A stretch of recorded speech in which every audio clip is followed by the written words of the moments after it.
विधानसभा निवडणुकीचा निकाल लागला। या निवडणुकीच्या निकालामध्ये जनतेने महायुतीच्या बाजूने कौल दिला। मात्र या निकालामध्ये जर पाहिलं तर सर्वाधिक मोठा पक्ष ठरलाय तो म्हणजे भाजप। जवळपास 132 जागांवरती भाजपने विजय मिळवलेला आहे। त्यामुळे आता निश्चितच मुख्यमंत्री सुद्धा भाजपचा होणार हे आता ठरलेलं असून नेमकं मंत्रिमंडळामध्ये कशा प्रकारे विस्तार होणार आहे, कोणाला किती जागा होणार आहे या संदर्भातील सुद्धा माहिती जी आहे ती समोर येताना पाहायला मिळत आहे। त्यानुसार 22, 12, 10 अशा प्रकारचा फॉर्म्युला जो आहे तो ठरताना पाहायला मिळत आहे। 22, 12, 10 म्हणजेच नेमकं जर पाहायला गेलं तर सध्या महायुतीमध्ये जर आपण पाहिलं तर सर्वाधिक मोठा पक्ष ठरलेला आहे तो म्हणजे भाजप। म्हणजेच त्यांच्या वाट्याला 22 मंत्रिपद जाण्याची शक्यता आहे।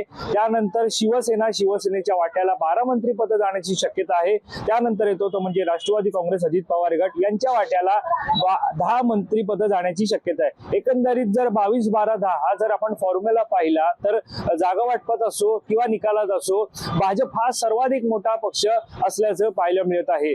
सध्या जर आपण पाहिलं 2019च्या विधानसभा निवडणुकीनंतर शिवसेनेत पडलेल्या फुटीनंतर जेव्हा महायुतीचं सरकार स्थापन झालं त्यावेळेला भाजपने स्वतःकडे 33% वाटा ठेवून सर्वाधिक कमी मंत्रिपद जी ती स्वतःकडे ठेवली होती।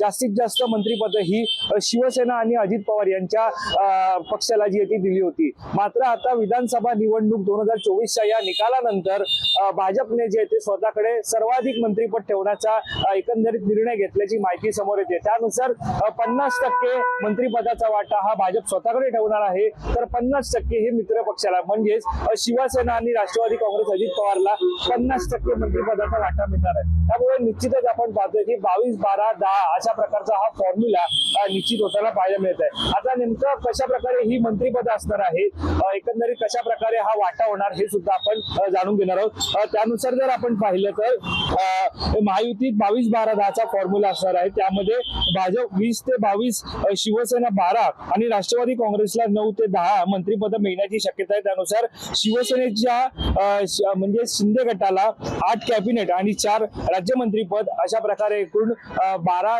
मंत्रिपद जे ती मिळणार आहे। त्यानुसार अजित पवारांच्या राष्ट्रवादीला 6 कॅबिनेट आणि 4 राज्यमंत्रीपद अशा प्रकारे 10 मंत्रिपद मिळणार आहेत। तर 20 ते 22 जे ते थेट मंत्रिपद जी ती भाजपला मिळणार आहे। त्यामुळे पहिल्या मंत्रिमंडळाचा विस्तार जर आपण पाहिला तर 22, 12, 10च्या नुसार होण्याची शक्यता वर्तवली जात आहे। विशेष म्हणजे यामध्ये सर्वाधिक मोठा पक्ष हा भाजप ठरताना पाहायला मिळत आहे। महायुतीचा जो एकंदरीत विधानसभा निवडणुकीचा निकाल लागला, महायुतीच्या बाजूने जनतेने कौल दिला। यामध्ये जनतेने दिलेल्या कौलानुसार सर्वाधिक जागा या भाजपला मिळालेल्या आहेत। विधानसभा निवडणूक 2019 पाहिली तर 105 जागांवरती भाजपने विजय मिळवला होता। मात्र 2024च्या या विधानसभा निवडणुकीत भाजपने जवळपास 132 जागांवरती विजय मिळवलेला आहे। त्यामुळे महाराष्ट्राच्या राजकारणातील असो किंवा भाजपच्या या राजकारणातील असो सर्वाधिक जागा भाजपने 2024च्या या विधानसभा निवडणुकीत मिळवलेल्या आहेत। त्यामुळे निश्चितच सर्वाधिक मोठा पक्ष असल्याने सर्वाधिक मंत्रिपदाचा अधिकार जो आहे तो भाजपच्या वाट्याला असल्याने 50% वाटा हा थेट भाजप घेणार असल्याची माहिती समोर येते। तो उर्वरित जो 50% वाटा आहे तो मित्र पक्षांनाच म्हणजे शिवसेना आणि राष्ट्रवादी काँग्रेस अजित पवार गटाला मिळण्याची शक्यता आहे। मात्र आता या सगळ्यामध्ये जर आपण पाहिलं तर साधारणतः 2019ला जेव्हा महाविकास आघाडीचं सरकार स्थापन झालं होतं, मात्र जी अनौपचारिक जी युती झाली होती ती मात्र कुठेतरी आपण पाहतोय की पुन्हा एकदा एकनाथ शिंदे यांनी बंड करून राज्यामध्ये देवेंद्र फडणवीस यांची हात मिळवणी करून महायुतीचं सरकार स्थापन केलं। त्यावेळेला खरी युती राज्यात स्थापन झाली असं वक्तव्य या सत्ताधारी महायुतीकडून केलं जात होतं।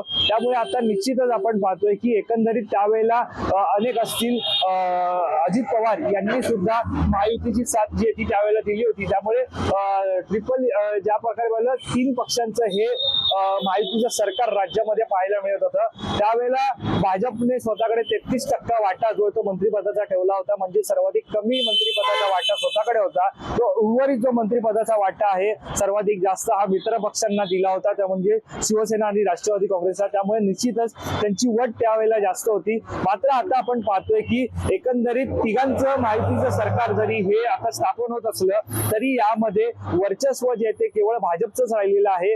अजित पवारांच्या राष्ट्रवादीचं असो किंवा एकनाथ शिंदे यांच्या शिवसेनेचं असो वर्चस्व जे आहे ते महायुतीतलं कमी होताना जे ते पाहायला मिळत आहे। त्यामुळे आता निश्चितच 22, 12, 10चा जो फॉर्म्युला ठरताना पाहायला मिळतोय यानुसार नेमकं कोणाच्या गळ्यात कोणतं मंत्रिपद पडतं हे सुद्धा पाहणं महत्त्वाचं ठरणार आहे। कॅमेरा पर्सन अवधेश कोरीसह मी वैभव पाटील, मुंबई।